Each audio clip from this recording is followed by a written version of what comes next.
Fayulu, Kabundo, Sesanga sont touchés et surtout Fayulu. Bon, dans la vidéo, tout le monde a donc Fayulu. Ah, vu à changer. Sotali, image, Joana. Vous voyez que l'opposition a programmé qui sitting devant le palais du peuple pour protester contre le référendum.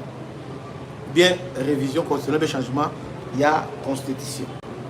Alors, il y a hôtel de ville, siège, il y a parlement où ils allaient parler du peuple, ils allaient inviolable. Donc, beaucoup ça là, sitting pour nous délocaliser, on va tout ça là, c'est comme ça, ce matin, Baye Penza. Ils avaient déjà bien préparé parce qu'on a vu quand même mobilisation. Ils allaient qui moi, contrairement à Omutusu, en tout cas, il y a les lots, moi, mobilisation, ils allaient qui. Autour, il y a parlé du peuple.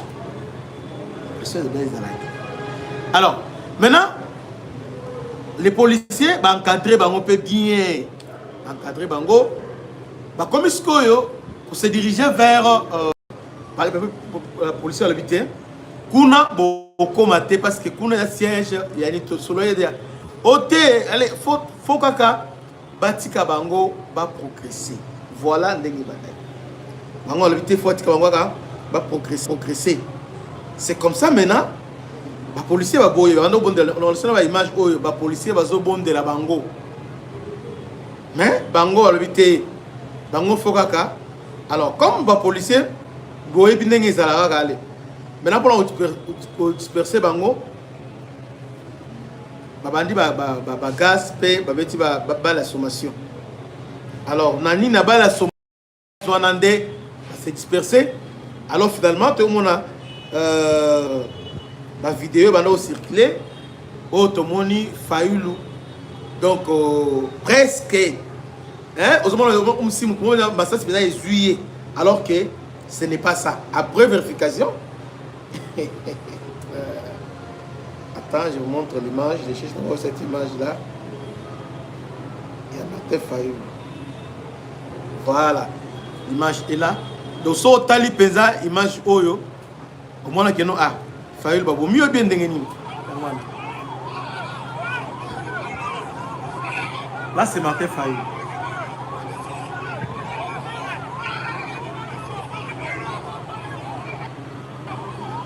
Après vérification, non, Azan est touché, il n'est pas touché. Il y a la sommation et puis on va se retirer, il y a un siège, il y a décidé, il siège décidé. Mais par la suite, on a vu les policiers, la force du progrès. Les policiers avec les forces du progrès. Attends. Moi, imagine sur la police, ah, tout là, ils vont les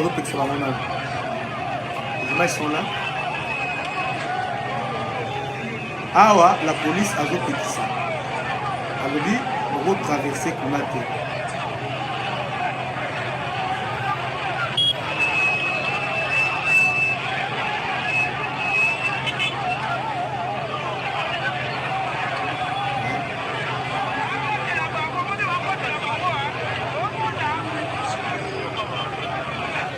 Mais bango, baboy ko tempéré. Alors que article, d'ailleurs on va en parler aujourd'hui pour le Bélango dans quelques minutes.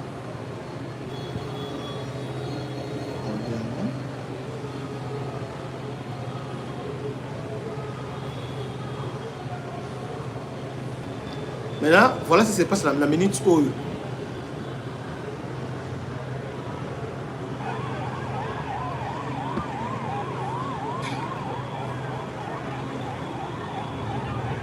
Ah, dans le siège, il y a SID. On voit les forces du progrès.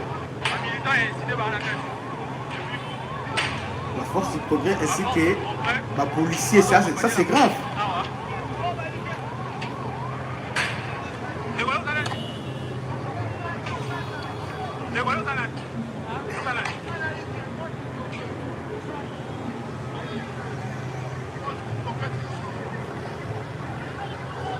On a un siège ici.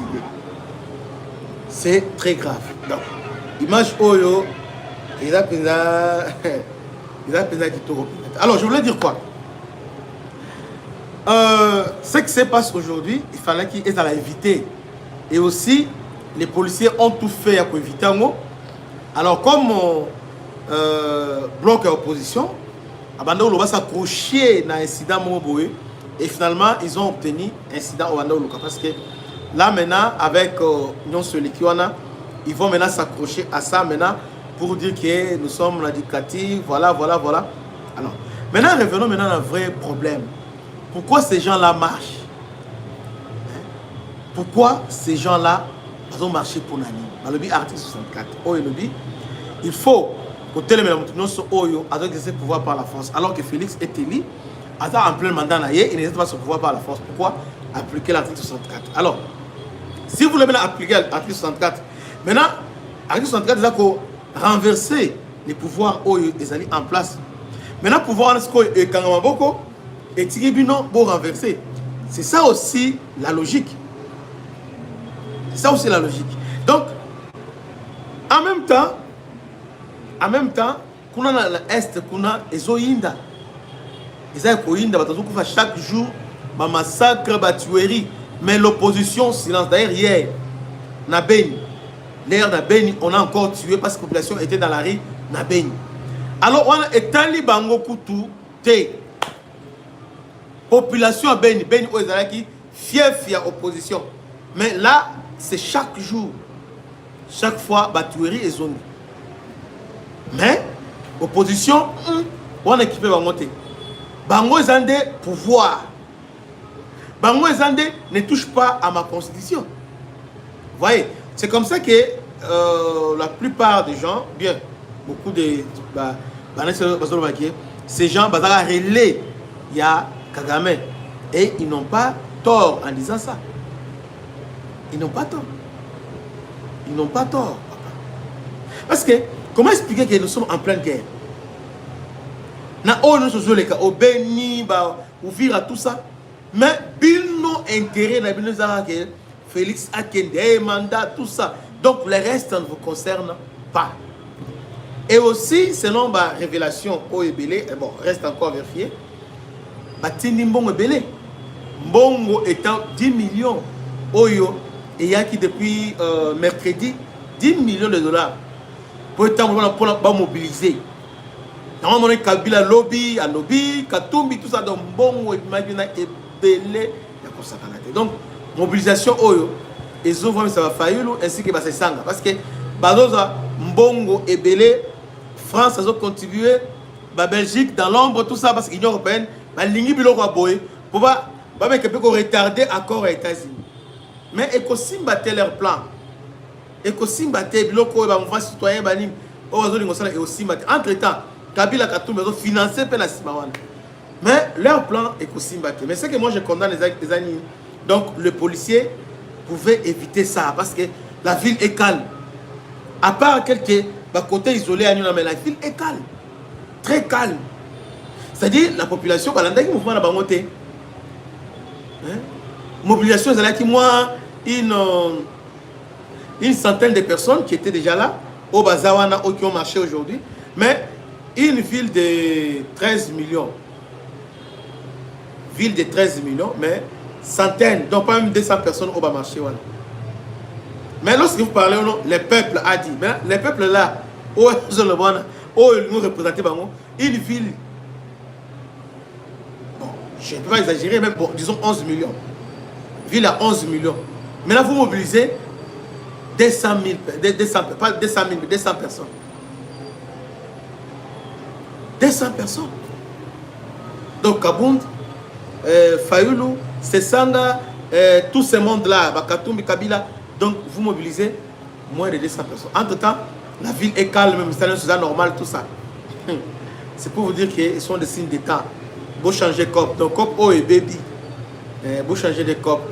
Donc, ça ne sert à rien de faire un COP O. COP O, déjà, en tout cas, façon de Félix, en tout cas, à baby COP. Donc, vous changez de COP. Nous ne sommes pas cette population. Si moi, je suis contre ces choses-là, parce que chaque fois, nous sommes dans le cadre, il y a toujours ça, reportage, la guerre à Est. Mais en aucun jour, en aucun cas, on a vu opposition, soutenir, nous, on avait fait ça, tout ça, non. Toujours comme ça, nos films, nous étions, on a fait. Mais aujourd'hui, qu'est-ce que vous faites? Bossalani. Les mêmes peuples-là en a marre de vous. En a marre de vous. En a marre de vous. Donc, Fayoulou est en bonne santé. On a un scénario déjà préparé. Mais il oublie que Moussitou est là parce que Fazaï Bazawana, il y a un scénario de Félix Segué Azapé Wana. Parce qu'on a planifié un scénario.